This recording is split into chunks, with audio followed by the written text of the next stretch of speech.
How to. Λουκουμάκι να κεράσω. How to. Ένα podcast για τον εσύ που λατρεύουμε να ζούμε. Ή και όχι. Μάθε εδώ πώς να το κάνεις κι εσύ.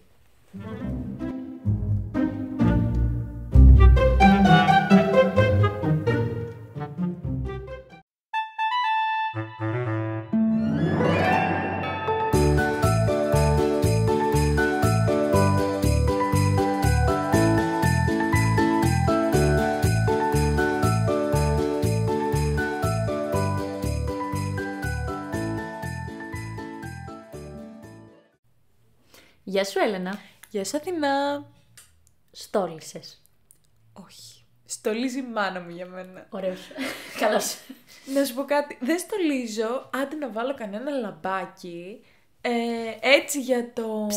Τριψεύτρα κράτησε για πάντα στα δεσμά σου. Δεν βάζεις έξω γύρω-γύρω από το σπίτι σου, εκεί στα σκαλάκια. Ναι, είχα βάλει πριν 2 χρόνια κάτι λαμπάκια, τα οποία δεν τα έβγαλα ποτέ. Είναι μόνιμο το installation. Ναι. Εκεί είπα φέτος να τα βγάλω. Γιατί είχε οξυδωθεί, ρε παιδί μου, αυτό που έβαζα, τις μπαταρίες. Και δεν λειτουργούσαν πλέον, γιατί είμαι κι εγώ λίγο Καλά πήγε. βαρεμάρα στο full. Άρα 2 χρόνια ήταν τα λαμπάκια έτσι έξω και λέω φέτος θα πάρω καινούρια, γιατί θέλω πάρα πολύ να δω πάλι τη σκάλα μου έτσι. Να λάμπει. Και τι πήρα? Σωλήνα. Όχι. Πήρα λαμπάκια με μπρίζα και δεν έχει μπρίζα να το βάλω. Εξαιρετική επιλογή. Ναι. Άρα δεν πήγε πολύ καλά. Άντε να βάλω κανένα Αγιο Βασίλη που έχω σε κανένα Δεν τζάμ. έχει έξω μπρίζα εξωτερική. Όχι ρε φίλε, δεν έχει. Έχεις είσοδες, είναι περίεργο. Όχι. Και η σκάλα μου με λαμπάκια είναι πάρα πολύ όμορφη. Προέκταση από το παράθυρο. Εσύ στόλισες? Εγώ δεν στόλισα ακόμα. Η αλήθεια είναι αυτή. Αλλά θα στολίσω. Και η αλήθεια είναι ότι δεν στόλιζα καθόλου όσο ήμουν φοιτήτρια. Γιατί και εγώ πήγαινα πάνω και στόλιζαν στο σπίτι. Αλλά αυτό που κάνουμε είναι ότι... Ξεκίνησα εγώ την παράδοση, πολύ περήφανη γι' αυτό. Φτιάχνουμε χάρτινα στολίδια, γιατί δεν θέλω να αγοράζουμε συνέχεια πράγματα τα οποία αποθηκεύονται, επαναχρησιμοποιείς, αλλά και άλλα πράγματα και άλλα στολίδια. Και κάπως όταν συγκατοικούσαμε με τον υπέροχο πρώτο μου συγκάτοικο, τον κύριο Γιώργο, είχα φτιάξει μαζί είχαμε φτιάξει πράγματα και τα είχαμε βάλει όλα στο σαλόνι. Και είχα φτιάξει τότε ένα περίγραμμα για την οθόνη μου και ήταν ένα τζάκι. Και τέλειο. Είχαμε βάλει γύρω από την οθόνη ένα τύπου με τούβλα και τέτοια. Και επειδή κάποιος που έμπαινε στο σπίτι έβαζε αυτό το τζάκι, το καημένο που βάζουν όλοι να παίζει επί Δεκέμβρη. Οπότε και είχα φτιάξει και ένα χριστουγεννιάτικο δέντρο με μακετόχαρτο που το κολλήσαμε στον τοίχο. Οπότε κάπως. DIY, παιδιά, όπως δουλεύετε ο καθένας. Σκέψου ότι μερικά τα έχω κρατήσει. Δηλαδή κάτι που ζωγράφισα, μου άρεσε και τα λοιπά, τα αποθήκευσα. Γιατί δεν πιάνουν και χώρο, χαρτιά είναι. Και τα έχω ακόμα. Οπότε και στο επόμενο σπίτι πήραμε, εντάξει, ένα στέρι νομίζω πήραμε. Και τώρα κάτι μου είχαν κάνει δώρο πέρσι, οπότε το έφερα και θα το στολίσουμε. Αλλά φέτος το δέντρο μας Για πες. θα είναι. Πάλι θα είναι από χαρτί, από κανσόν, πράσινο. Και είπαμε τα στολίδια, εγώ πρότεινα να είναι ένα hear me out tree. Να εξηγήσω. Να εξήγα, γιατί ούτε εγώ καταλαβαίνω τι μου Λοιπόν, λες. στο υπέροχο διαδίκτυο τρεντάρουν κάποια βίντεο που ο κόσμος έφτιαχνε κάποια κέικ, σοκολατένια, τούρτες, οτιδήποτε, και τυπώνανε χαρακτήρες οι οποίοι δεν είναι ευρέως ωραίοι, τέλος πάντων, και τους βάζανε στο κέικ πάνω και ήταν σε φάση, ακούστε με, ποιος είναι ωραίος, και ξέρω εγώ, τύπωναν τον Μπέρι τον πλατύποδα από το Φινέα και το Φέρπο. Και βάζανε πάνω το Φινέα. Ή το Φέρπο. Ή και τον Πέρι. Όλους τους βάζανε βασικά. Οπότε ξεκίνησε λίγο αυτή η κατάσταση. Εμένα ήταν συνέχεια στην αρχική μου τέτοια είδους βίντεο. Προφανώς και λίγο thirst trap. Να εξηγήσω. Εξήγα γι' αυτό. Ωραία. Τι είναι thirst trap? Είναι όταν βλέπεις ένα χαρακτήρα ή έναν ηθοποιό ή έναν χαρακτήρα, κινούμενο σχέδιο, οτιδήποτε, δεν έχει σημασία. Α, και τον κάνεις κράς. Ναι, και είναι έτσι. Φτιάχνω ένα βίντεο του που δείχνει πόσο ωραίος είναι, έχει λίγο ίσως πιο σεξι μουσική και αυτά. Και συνήθως αυτά, βασικά αυτή είναι στην αρχική μου, προφανώς με ψεύτικους χαρακτήρες. Τα thirst traps ξεκίνησαν από κανονικούς ανθρώπους που φτιάχνανε για τον εαυτό τους και τα ανεβάζαν στα social media, έτσι. Και είχαν πόσο γκόμενες ήτανε. Δεν βλέπω τέτοια, βλέπω τα άλλα με τους χαρακτήρες. Εγώ, όπως καταλαβαίνετε, αισθάνομαι σαν χαζή. Δεν ξέρω τι είναι αυτό, δεν ξέρω τι είναι το άλλο. Είμαι σίγουρη και ότι η μαμά μου το ακούει, δεν θα ξέρει. Οπότε μόλις έμαθες, μαμά. Αλλά ακούγεται πολύ ενδιαφέρον και μια πολύ καλή ιδέα για να δώσουμε μια άλλη πνοή στα Χριστούγεννα και φτάνει αυτά τα αγιοβασιλάκια, χιονανθρωπάκια, ταρανδάκια. Εντάξει. Ο καθένας στολίζει ό,τι θέλει. Σαν η αλήθεια είναι το ντροπιαστικό κομμάτι είναι ότι επειδή φτιάξαμε ένα κολάζ εγώ και η συγκάτοικος για να το τυπώσουμε, πήγα και το τύπωσα έξω γιατί ήθελα έγχρωμες τέλος πάντων τυπώματα και πήγα και του λέω: «Γεια σας, μην με κρίνετε πάρα πολύ. Αυτό θα τυπώσετε». Δεν είχε ούτε γυμνό ούτε τίποτα, είχε απλά χαρακτήρες. Εγώ μάλιστα έβαλα και κινούμενα σχέδια και άνιμε που βλέπω. Και μου είπε η γυναίκα στο τυπογραφείο του: «Πού να δείστε μου έχουν φέρει». Και λέω: «Καλά». Φαντάσου. Τέλος πάντων. Εγώ Οπότε πάλι αυτά. είμαι αυτή που θα στολίσει και δεν θα ξεστολίσει ποτέ. Πολύ φίλη της μαμάς μου. Μπορεί να έχω όρεξη να στολίσω, να δω το σπίτι μου στολισμένο και όπως με τα λαμπάκια που έκατσαν 2 χρόνια, έτσι και πάρα πολλά άλλα πράγματα στο σπίτι μου θα κάτσουν εκεί πέρα χειμώνα καλοκαίρι να με συντροφεύουν. Τι είναι Χριστούγεννα, τι είναι Πάσχα, θα είναι εκεί. Ωραίο. Το Πάσχα τι στολίζεις? Άσχετο. Τίποτα. Α, εντάξει, πάλι καλά. Γενικότερα δεν στολίζω γιατί στολίζει η μαμά μου στο πατρικό μου και πάω και βλέπω εκεί πέρα στολισμένα και ούτε ασχολούμαι με τα στολίδια, ούτε τα μαζεύω, ούτε τίποτα. Τα κάνουν άλλοι.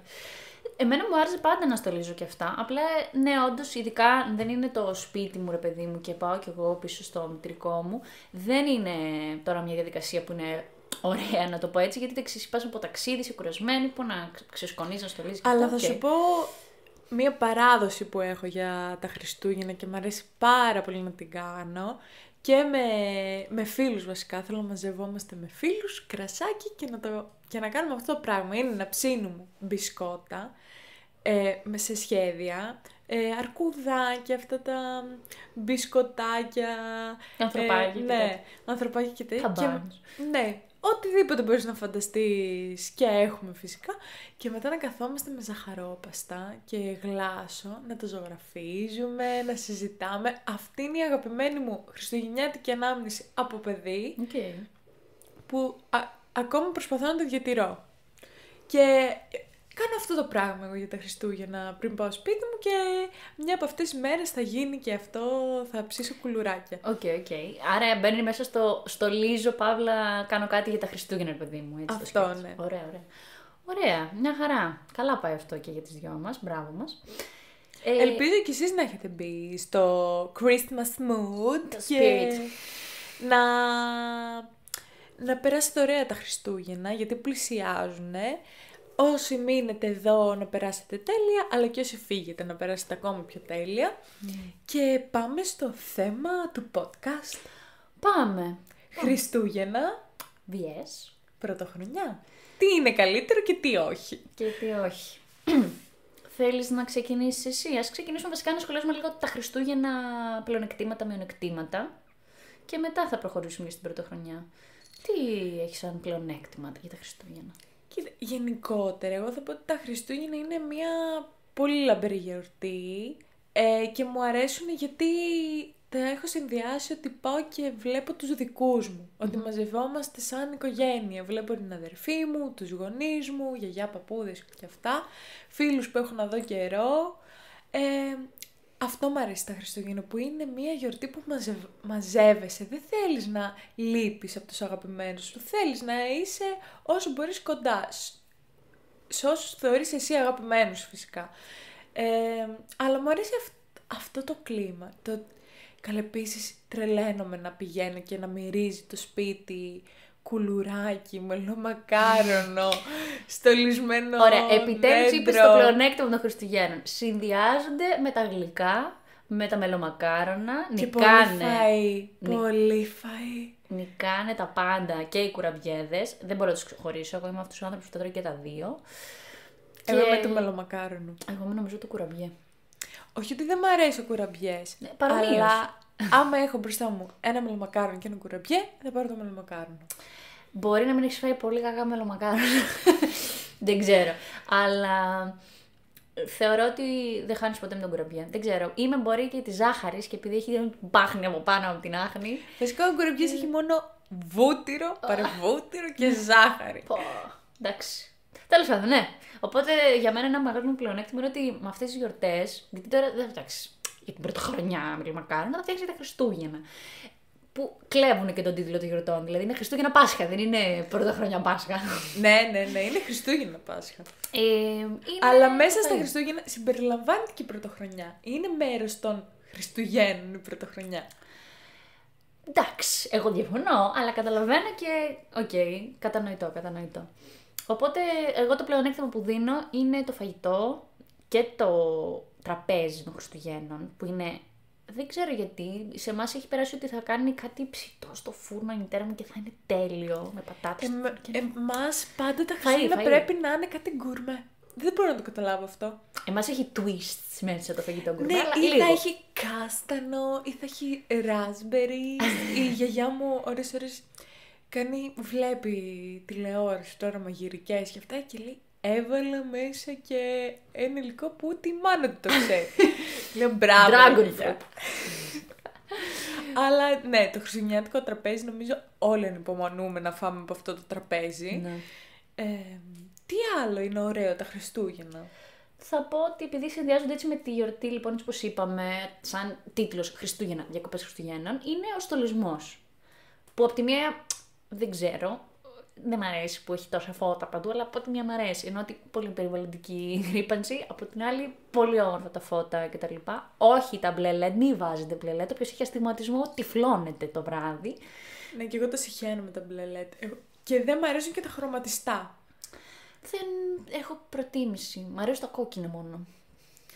Δεν μπορώ τα χρωματιστά, νομίζω είναι σαν το πανηγύρι της γειτονιάς. Δηλαδή βλέπω κάτι σπίτια, χρωματιστά λαμπάκια, κάτι LED αστεράκια, Αγιοβασιλίδες να χαιρετάνε, ο τάραδος να χέζει, έχουν και έλκυθρο στην ταράτσα.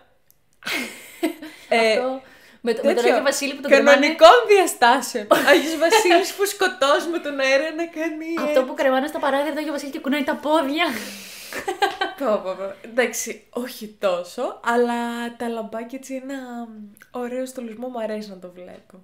Ξέρεις τι κάνουμε που μου άρεσε πάρα πολύ και από παιδί και τώρα και ως νεαρή ενήλικη.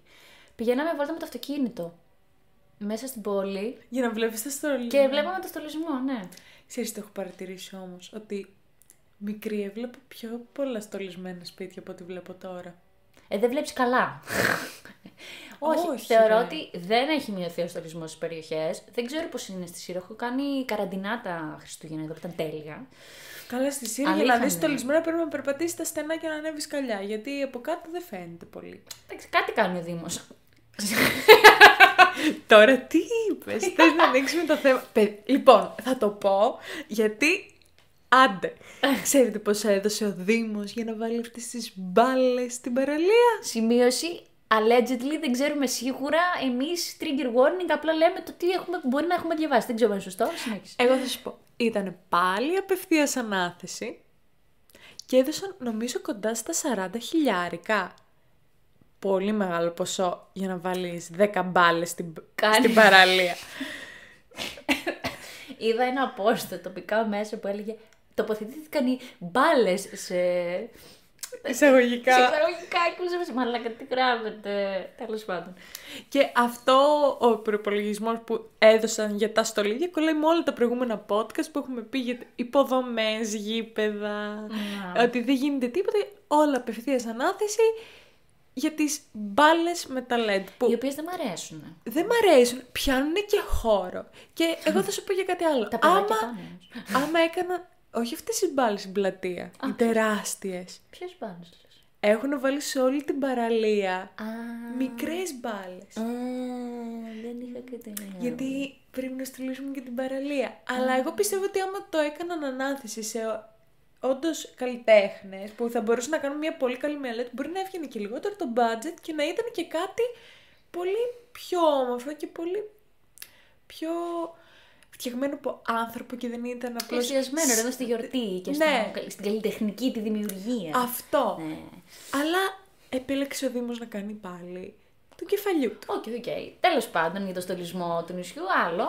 Θα πω ότι είναι στολισμένες γενικά όλες οι πόλεις και θα είναι στα πλεονεκτήματα όσο kids κι αν είναι, που είναι kids, οι Δήμοι, όλοι οι Δήμοι είναι kids. Όλοι. Αυτές οι τεράστιες μπάλες kids, αλλά να σου πω κάτι. Θέλω για λίγο τα kids με μερικές μέρες. Τα Χριστούγεννα δεν είναι kids. Είναι, αλλά είναι στα μειονεκτήματα. Δεν ξέρω πώς να το φέρω αυτό. Από τη μία το θέλω, από την άλλη δεν είναι ωραίο, αλλά το θέλω. Οπότε είναι πλέον μειονέκτημα. Εσείς εδώ τώρα αλλάζετε Χριστούγεννα ή Πρωτοχρονιά? Τι? Τα δώρα, τα ανταλλάσσετε Χριστούγεννα ή Πρωτοχρονιά? Πρωτοχρονιά. Εμείς το έχουμε αλλάξει όσο έχουμε μεγαλώσει και το αλλάζουμε Χριστούγεννα. Την άνοιξες εσύ. Άρα εγώ θα βάλω το πλεονέκτημα το δικό μου τα δώρα. Οκ. Γιατί εμείς τα αλλάζουμε Χριστούγεννα, γιατί εντάξει Πρωτοχρονιά έχουμε την πρώτη του μήνα τέλος πάντων. Είμαστε όλοι πιωμένοι, δηλαδή εγώ και η αδερφή μου είμαστε χάλια το ποτό. Μπράβο, πρότυπα για την αδερφή σου. Και εγώ δεν είμαι μαζί με την αδερφή μου. Άρα αυτό λέω. όταν είμαστε μικρά, την περιμένουμε αυτή τη μέρα γιατί Άγιος Βασίλης, τώρα που έχουμε μεγαλώσει και όσα παιδάκια μας ακούνε συγγνώμη. Κλείστε τα αυτιά σας. Δεν υπάρχει Άγιος Βασίλης. Προτιμούμε Χριστούγεννα που μαζευόμαστε και πιο οικογενειακά, γιατί πρώτη του μήνα συνήθως κόβουμε τις βασιλόπιτες ξεχωριστά και μαζευόμαστε μετά το μεσημέρι, το βράδυ με οικογένεια και τέτοια. Άρα εγώ θα το βάλω και αυτό στα θετικά. Και πάμε τώρα στα αρνητικά των Χριστουγέννων. Ωραία, θα ξεκινήσω εγώ. Για πες. Γιατί έχω. Αρχικά δεν μου αρέσει που έχει τρεντάρει τόσο πολύ αυτή η γιορτή, που είναι μια θρησκευτική γιορτή και έχει καταλήξει να είναι το βασικό θέμα των διακοπών των χειμωνιάτικων, ενώ είναι βασισμένο σε μια θρησκεία η οποία δεν ξέρω αν θέλει, δεν θέλει, δεν έχει αποφασίσει και πολύ ο χριστιανισμός, να είναι η βασική εορτή τα Χριστούγεννα, ρε παιδί μου. Και μην γράψετε από κάτω στα σχόλια. Τότε ρε παιδί δουλεύει τα Χριστούγεννα. Δεν εννοώ ότι δεν θέλω την αργία, την θέλω. Απλά επειδή δεν γιορτάζω τη γέννηση του ανθρώπου, δεν μου αρέσει που είναι το βασικό event κτλ. Εγώ θα διαφωνήσω γιατί. Θες τη Φάτινη στην πλατεία με το αρνί και το βρέφος εσύ. Δεν θα πω για τη Φάτινη, χέσε τη Φάτινη. Εγώ θα σου πω ότι όλο αυτό γύρω από τα Χριστούγεννα πλέον έχει χάσει αυτή την θρησκευτική... Ναι, συμφωνώ, απλά... Δηλαδή έχει γίνει τόσο πολύ παγκοσμιοποιημένο όλη αυτή η γιορτή των Χριστουγέννων, που πλέον δεν σκέφτεσαι ότι είναι χριστιανική γιορτή. Αλλά είναι, εννοώ ότι είναι Christmas. Είναι, αλλά αυτοί που θα πάνε στην εκκλησία 5 η ώρα το πρωί για να γιορτάσουν τη γέννηση του Χριστού, είναι 10 άτομα. Δεν είναι ένα Βουχοδονόσορας Christmas, είναι Christmas. Πώς να το πω. Εντάξει, επειδή λέγεται Χριστούγεννα, Χριστός γεννάται, είναι λίγο μέσα στην κουλτούρα, αλλά πιστεύω ότι έχει χάσει πάρα πολύ αυτό το χαρακτήρα, το χριστιανικό χαρακτήρα, το θρησκευτικό. Okay. Δηλαδή στο Πάσχα το αισθάνομαι περισσότερο το θρησκευτικό χαρακτήρα από ότι στα Χριστούγεννα. Και αυτό φταίει, εντάξει, πολύ μεγάλη παγκοσμιοποίηση έχουν φάει αυτές οι γιορτές. Οπότε εσύ ως μειονέκτημα? Εγώ σαν μειονέκτημα έχω ότι τα Χριστούγεννα είναι και λίγο καταθλιπτικά. Αλήθεια? Όχι. Δεν ξέρω. Εγώ πιστεύω ότι πάρα πολλοί κόσμος τα Χριστούγεννα αισθάνεται σκατά. Ωραία. Τα Χριστούγεννα. Οκ. Ξέρεις τι, είναι μια γιορτή που... Φάει ένα με μακάρονα είσαι. Βρέσει, δεν φαντάσου τώρα να ήσουν μόνος στο εξωτερικό.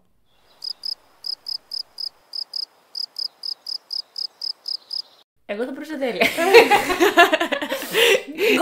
Η Αθήνα δεν τα συζητάει αυτά τα πράγματα. Ρε παιδί μου, αυτό που λέω ότι επειδή τα Χριστούγεννα τα έχουμε συνδέσει πάρα πολύ με οικογένεια, ζεστό φαΐ, φίλους, Θα είχα το χαρτομάτιλά μου και θα μάζευα τα δάκρυά μου κάτω από την καπέλα Σικστίνα, εγώ εκεί που θα ήμουν. Δεν θα ήμουν Χριστούγεννα, αλλά. Ναι. Χάλια θα περνούσα, χάλια. Αθηνά. Τώρα, ας μιλήσω εγώ που απευθύνομαι στον περισσότερο κόσμο, ότι επειδή το έχουμε συνδυάσει με οικογένεια, συγγενείς, φίλους και αυτά, καμιά φορά όταν δεν έχεις και τα αγαπημένα σου πρόσωπα κοντά σου για πολλούς λόγους, αισθάνεσαι μια, δεν ξέρω, μια κατάθλιψη. Επίσης, ώρες και οι στολισμοί εμένα μου φέρνουν μια μίνι στεναχώρια. Μάλιστα. Δεν ξέρω, μου βγάζει ένα κλίμα, τα Χριστούγεννα ένα βαρύ κλίμα. Επίσης αυτό που μισώ τα Χριστούγεννα... Μένα μου βγάζει στο τραγούδι της Βανδύ αυτή τη στιγμή. Χριστούγεννα χωρίς εσένα, δεν γίνεται αγάπη μου χωρίς εσένα. Αυτό ζεις.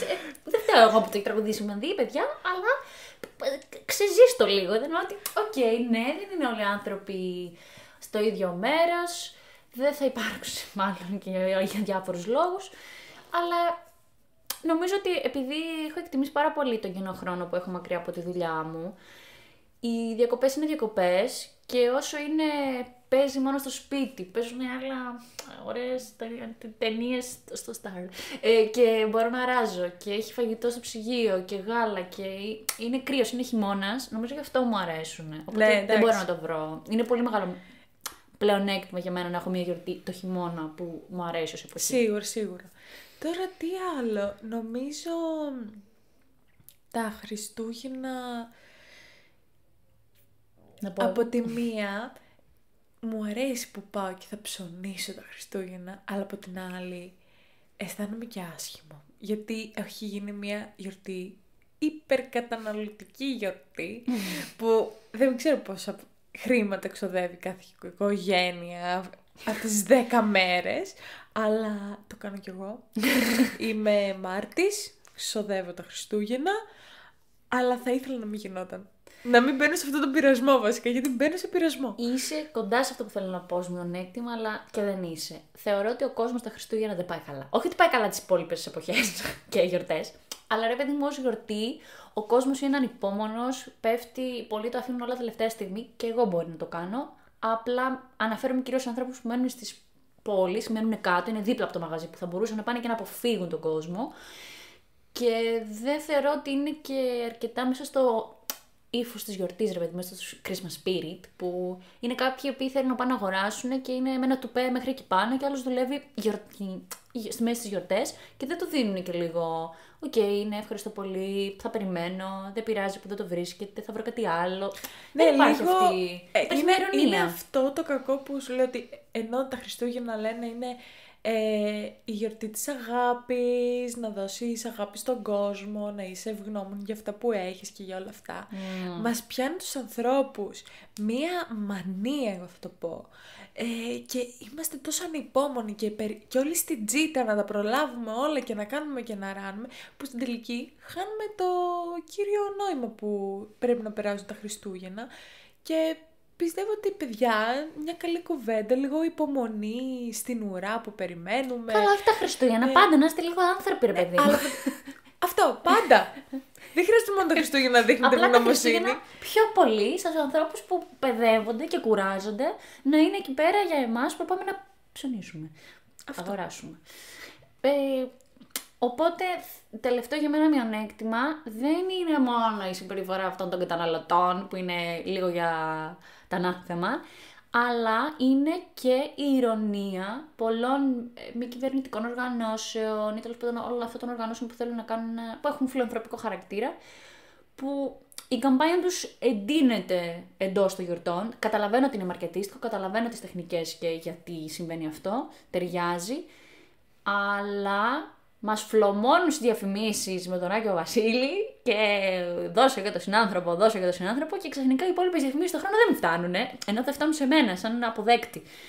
Κάπως να είναι συνεχόμενη η ίδια ποίηση για το φιλανθρωπικό χαρακτήρα ή ας μην είναι τόσο πολύ για τα Χριστούγεννα. Ναι, καταλαβαίνω τι λες, αλλά είναι αυτό που λες, είναι καθαρά marketing και ότι γίνεται γιατί έχουμε συνδέσει τα Χριστούγεννα με φιλανθρωπία, να δώσουμε στο φτωχό, να δώσουμε σε αυτό που δεν έχει να φάει και όλο αυτό έχει εμβυθίσει μέσα στον εγκέφαλο όλων των ανθρώπων και εκεί περποντάρουν και όλα τα φιλανθρωπικά και...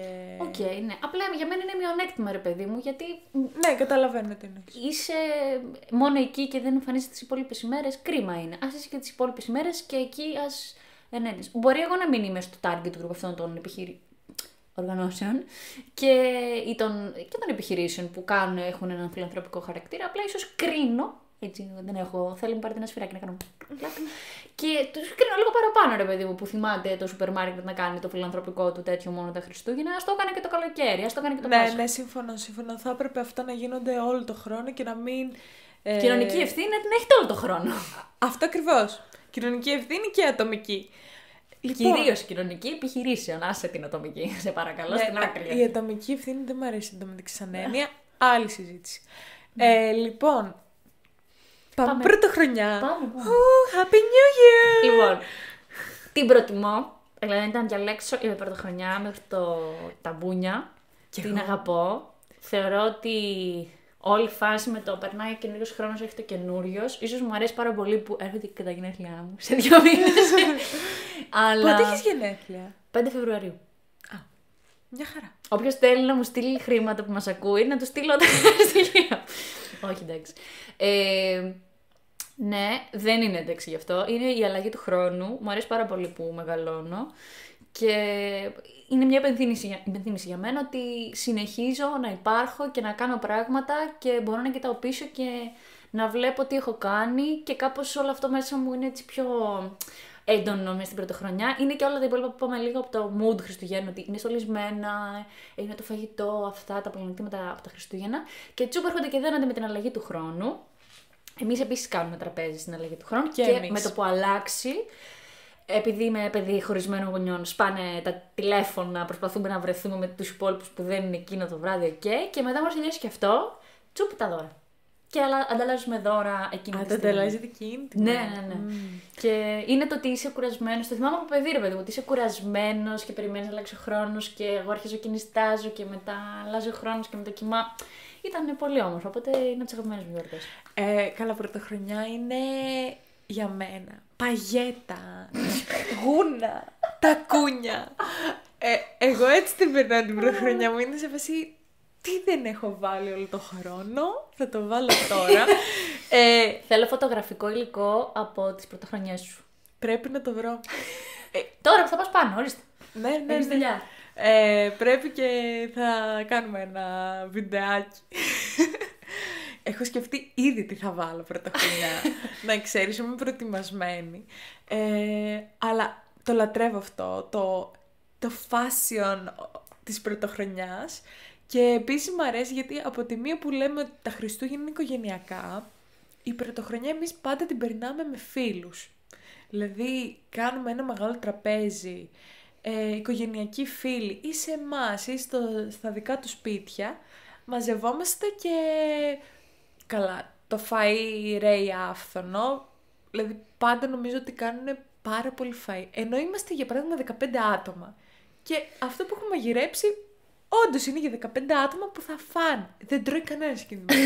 Δεν ξέρω γιατί. Να έρθω κι εγώ στο τραπέζι σας. Δεν τελειώνει αυτό το φαγητό που έχουν φτιάξει. Αλλά είναι έτσι με φίλους και είναι αυτή η φάση που είσαι εσύ, έχεις για κανένα 2 ακόμα στην ηλικία σου, αλλά βλέπεις οι μεγάλοι πώς τα περνάνε, που έχουν μεγαλώσει τα παιδιά τους και είναι σε φάση τραλαλίν, τραλαλόμ και σχεδάζουν πιο πολύ από εμάς. Παρόμοιος θα πω, εμάς είναι οικογενειακά επίσης η πρωτοχρονιά, απλά μετέπειτα δεν είμαι του έξω τόσο πολύ. Μπορεί να έχει αλλάξει τα τελευταία χρόνια, αλλά συνήθως εγώ αυτό που έκανα πάντα είχα και εγώ φίλους στο σπίτι μετά και μέναμε ξύπνοι μέχρι τα πρώτα ξημερώματα, ας πούμε, της καινούριας χρονιάς και ήταν το καλύτερο μου αυτό πάντα, γιατί στην ουσία είναι οι πρώτες ώρες του νέου έτους και μένεις ξάγρυμος και κάτι κάνεις, με highlight το drinking game με τον κύριο Σταύρο, που ο αγαπημένος μου άνθρωπος πάνω στη γη, που καθόμαστε και βλέπαμε την αγαπημένη μας ταινία και πίναμε και αράζαμε και ήταν τέλειο. Ήμασταν και λίγο άρρωστοι βέβαια. Κάτι τέτοιο. Κάνω κάτι το οποίο έχει να κάνει πολύ και εμένα με φίλους λοιπόν. Και γι' αυτό μου αρέσει. Γιατί τα Χριστούγεννα απλά έρχονται, τελειώνουν και μετά. Οκ, τα κλείνει και ο Χριστός. Τώρα είναι το καινούριο έτος, ρε φίλε. Γι' αυτό είναι ωραία η πρωτοχρονιά. Ναι, και σαμπάνιος όταν αλλάζει Όπα, το όπα. έτος. δεν σπάτε μια σαμπάνια. Αυτές μωρέ, του σούπερ μάρκετ, 5 € που κάνουν. Δεν σου είπα ότι θα πάρουμε τιμό. Συνήθως ο καθένας πίνει αυτό που είναι να πιει, τρώμε, σταματάμε, βάζουμε ένα καντάρα, αλλάζει. Επίσης, το πρωτοχρονιάς, βασιλόπιτα. Παιδιά, ανυπομονώ για τη βασιλόπιτα. Αναλόγως ποιος τη φέρνει και από πού είναι. Εμείς τη φτιάχνουμε τη δική μας. Α, γι' αυτό. Σας αρέσει, είστε σίγουροι. Εμάς μας τη φέρνει συνήθως ο κουμπάρος που είναι. Η μαμά μου έχει βαφτισιμιό και τα φέρνει το βαφτισίμι της, ρε παιδί μου. Άμα πάρω ωραία βασιλόπιτα, πολύ χαίρομαι. Όταν μπορεί. Δεν έχουν φέρει ποτέ χάρη. Βρε, εγώ δεν σου λέω για τη βασιλόπιτα σαν γεύση. Για την αγωνία. Ποιος θα κερδίσει αυτό το φλουρί. Αγωνία, ρε, λέγα, όχι, ούτε καν. Όχι, όχι. Μειονέκτημα για μένα η βασιλόπιτα. Παιδιά, εμένα είναι πλεονέκτημα. Μ' αρέσει τόσο πολύ να κόβουν τα κομμάτια και να λέω είναι στο δικό μου κομμάτι το φλουρί. Θέλω πάρα πολύ να το κερδίζω κάθε χρόνο και ξενερώνοντα να το κερδίζω. Αλλά ήταν μια χρονιά. Αθηνά, ήταν μια χρονιά που είχαμε κόψει 3 βασιλόπιτες και στις 3 το κέρδισα. Τι έκανες εκείνη τη χρονιά? Δεν ξέρω. Τι να το κάνω. Τι να το κάνω που το κέρδισε σε 3 βασιλόπιτες. Πλούσια δεν έγινε. Επιτυχημένη ακόμα δεν έγινε. Δεν ξέρω, αλλά. Θα έρθει ένα, βλέπετε το. Οκ, εμένα είναι η βασιλόπιτα μειονέκτημα. Κλάματα, επειδή σίγουρα πάντα έχουμε κάποιον. Μπορεί και εγώ να έκλαιγα, δεν θυμάμαι. Θα μας πει σίγουρα η κυρία Πρεβενού στο control. Υπήρχαν πάντα κλάματα για τη βασιλόπιτα. Υπήρχε το. Τώρα θα πούμε την πραγματική μας ηλικία. Από αρχές αυτά τα σχόλια από τους boomers. Γιατί λες την πραγματική σου ηλικία στη βασιλόπιτα? Πώς μοιράζεται τα κομμάτια από το μεγαλύτερο στο μικρότερο. Α, ναι, σωστά. Και ξαναλέω ότι άμα δεν είναι ωραία σε γεύση βασιλόπιτα, τι την κάνω. Γιατί δεν θα φέρει κάποιος δεν γλυκό. κόβεις τη βασιλόπιτα για τη γεύση, την κόβεις για το φλουρί. Άκουσε με. Και δεν με νοιάζει πώς θα ακουστεί. Την κόβεις για να τη φας. Εντάξει. Τέλος. Αυτό είναι. Δεν έχει άλλο hype βασιλόπιτα. Δεν θεωρώ τίποτα το φλουρί. Εκείνη τη μέρα εγώ δεν την τρώω. Αλλά την τρώω τις επόμενες με τον καφέ μου και βασιλόπιτα. Μπράβο, Έλενα. Ήταν. Και αυτό πολύ καλό. Επίσης, κάθε φορά που κόβουν και είναι. Επειδή, υπάρχουν και σε εμάς άτομα που είναι θρησκευόμενα τέλος πάντων. Κόβουμε αυτό για το Χριστό, για την Παναγία και με λες και είμαι η Σόφη με τη Θεοπούλα που είναι για το σανσέρ, για τα χωράφια του παππού, για το σπίτι της Θεοπούλας και λέω φτάνει. Εμείς άντε να κόψουμε ένα για το Χριστό, για το έθιμο και ένα για το σπίτι, κάτι τέτοιο κόβουμε. Ορίστε, οι 2 κομμάτια πάνε έτσι. Όταν είμαστε πολλά άτομα δεν τα κόβουμε καν. Δεν χωράει. Αυτό το ψυχουλάκι είναι. Ωραία. Άλλο πλεονέκτημα έχεις ή να πάμε? Εγώ σκέφτηκα ένα μειονέκτημα. Και πάμε στα μειονεκτήματα. Η έξοδος η πρωτοχρονιά είναι ό,τι χειρότερο. Γι' αυτό δεν βγαίνω, αλλά και εγώ αυτό θα έλεγα. Ναι, και εγώ ήθελα, ρε παιδί μου, να βγαίνω κάθε πρωτοχρονιά, γιατί εντάξει, βλέπω και τους φίλους μου 2 φορές το χρόνο. Τόση παγέτα. Δεν πρέπει να τη δείξω. Αλλά δεν μπορώ πλέον. Νομίζω ότι μεγάλωσα γι' αυτά. Το να στέκομαι μέσα στο κρύο, να μπω σε ένα μαγαζί, να είναι πίτα το μαγαζί. Και άμα δεν έχεις κλείσει και καλό τραπέζι. Αυτά είναι τα Βασικά, άμα κλείσετε καλό τραπέζι, πρέπει να είσαι 1 η ώρα έξω από το μαγαζί, που δεν προλαβαίνεις ούτε χρόνια πολλά να πεις με τους δικούς σου και να κάνετε λίγο τζέρτζελο. Άμα πας πιο αργά, δεν μπαίνεις. Τι λες? Αφού δεν χωράς. Πόρα, με λέγα, όχι. Άρα κι εγώ πέρσι είχα πει στην παρέα μου κάπως να μαζευτούμε σπίτι μου, ποτάκι, χαρτάκι και παίζαμε, όχι με λεφτά, με καραμέλες. Καλά, εμείς έχουμε φασόλια που παίζουμε. Ναι, εμείς παίζαμε με καραμέλες και κάπως να περάσει λίγο η ώρα, να πάει 3-3,5 και μετά να βγούμε για ένα ποτό. Το ακούω. Πήγε πολύ καλύτερα από το να βγαίναμε πιο νωρίς. Οκ, για μένα το ίδιο είναι σχεδόν, οπότε δεν θα σας ταλαιπωρήσω. Δεν μου αρέσει επίσης, μάλλον δεν μου αρέσει ο κόσμος.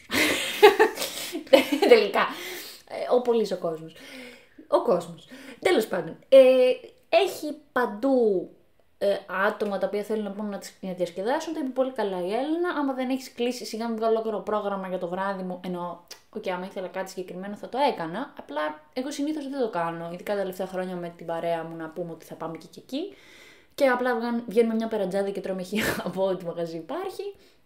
Και εμείς είμαστε και σε επαρχία, οπότε θα πρέπει να κατέβουμε κάτω και είναι ολόκληρο ταξίδι τώρα, να συνεννοηθείς, να κατέβεις, να περάσεις, Οπότε ταλαιπωρία, αυτό θα βάλω μέσα στην έξοδο της πρωτοχρονιάς, την ταλαιπωρία. Και επίσης δεν είναι ότι, επειδή εγώ δεν μεγάλωσα, ενώ μεγάλωσα, αλλά γεννήθηκα μεγαλωμένη κάπως, δεν με πειράζει, ενώ ότι θέλω, αν είμαι στο vibe και στο mood της παρέας να βγούμε, να τα πιούμε, να κάτσουμε σε μουσική μπαμπαμπούπα και να πάμε στην πίχτρα εκεί και να παστοθούμε, θα το έκανα. Αλλά πρέπει να είμαι στο mood, όπως είπα. Οπότε είναι μειονέκτημα το ότι δεν κολλάει αυτό το mood με την πρωτοχρονιά και όλο αυτό που περιέγραψα προηγουμένως. Οπότε, σαν μειονέκτημα, θα βάλω λοιπόν και εγώ τον κόσμο. Ναι, αλλά από την άλλη, εγώ θα ήθελα να γίνει πάρτι σε σπίτι. Εγώ γι' αυτά ζω. Θέλω να πηγαίνει. Συμφωνώ, να μην πρέπει να καθαρίσω όμως. Όχι, αλλά δυστυχώς δεν έχω τόσο μεγάλη παρέα στην Αλεξανδρούπολη. Να είναι καλά αυτούς που έχω. Αλλά θα ήθελα να με καλέσουν όποιος με ακούει στην Αλεξανδρούπολη σε ένα πάρτι, σε σπίτι. Να παίξουμε χαρτιά, να πιούμε. Δεν χρειάζεται πολύ να έτσι, σε σπίτι. Μου αρέσει πάρα πολύ αυτή η ιδέα. Ή και στο δικό μου, αν το οργανώσω και έρθουν οι Αλεξανδρουπολίτες, φίλοι και γνωστοί. Τολμηροί. Το είπα, το είπα, έχει καταγραφεί παιδιά. Αλλά αυτό μου αρέσει πολύ, πιο πολύ στο σπίτι. Πλέον νομίζω αυτό το έξω είναι το χειρότερό μου. Ναι, σαν μειονέκτημα, εγώ θα πω πάντως και θα κλείσω όντως τώρα με την πρωτοχρονιά, είναι ότι η πρώτη μέρα του έτους, επειδή είναι και αργία, είναι νεκρή. Ναι, ρε δεν έχουν βγει όλο το βράδυ. Και όχι μόνο αυτό, είναι αργία, δεν γίνεται, δηλαδή όλα τα μαγαζιά είναι κλειστά και όλοι κάνουν, εγώ λυπάμαι πρώτη του μήνα σε αυτούς που δουλεύουν και κάνουν απογραφή. Ναι, είναι πρώτη μέρα του χρόνου και εσύ να την περνάς μετρώντας πόσα κουτάκια από το κάθε προϊόν υπάρχουν. Δηλαδή, εντάξει, είναι... Θα πω ένα μεγάλο κουράγιο σε αυτά τα άτομα και καλή δύναμη. Αλλά το βαριέμαι. Μόνο που το σκέφτομαι, δεν το έχω κάνει ποτέ. Φαντάζομαι είναι πολύ βαρετό. Όχι, εγώ θα έβαλα. Το μειονέκτημα της πρωτοχρονιάς είναι ότι είναι η πρώτη μέρα του χρόνου και όλοι είναι κάπου που τρώνε, εντάξει, περνάνε καλά, αλλά όλες οι πόλεις θεωρώ κάπου πεθαίνουν, ρε. Δεν υπάρχει ψυχή έξω. Μετά από ξενύχτη την πρώτη μέρα του χρόνου, τι θέλεις να κάνω? Δεν ξέρω. Εγώ λέω το vibe της πρώτης μέρας του χρόνου είναι να καθόμαστε. Και στο κάτω-κάτω, για να μην ήταν μειονέκτημα, να καθόμαστε και τις υπόλοιπες μέρες του χρόνου. Ορίστε. Τέλος πάντων. Αυτά ήταν από εμένα σχετικά με τις δύο γιορτές. Ξαναλέω ότι προτιμώ την πρωτοχρονιά. Ναι, νομίζω ότι η πρωτοχρονιά είναι πιο έξαλλη. Είναι. Και γι' αυτό μου αρέσει και εμένα. Και ελπίζω να περάσει πολύ όμορφα, Έλληνα, την πρωτοχρονιά. Επίσης, και να περάσετε κι εσείς, παιδιά, και όμορφα. Όπου και αν πάτε διακοπές, πάτε στα σπίτια σας, μείνετε με τα αγόρια σας, με τους φίλους σας, μόνοι σας. Με τις κοπέλες σας. Με τις κοπέλες σας, με όλους σας, με όλα σας. Να περάσετε υπέροχα και... Καλά Χριστούγεννα, γιατί μάλλον θα τα πούμε από το νέο έτος, γιατί πρέπει και εμείς να κάνουμε διακοπές. Ναι, γιατί εδώ σκάβουμε. Απλώς σας ενημερώνουμε ότι δεν θα έχετε podcast μέσα στις γιορτές, τα λέμε από το νέο χρόνο. Ναι, χαμός. Από την Έλενα Και την Αθηνά. Σας φιλούμε. Bye!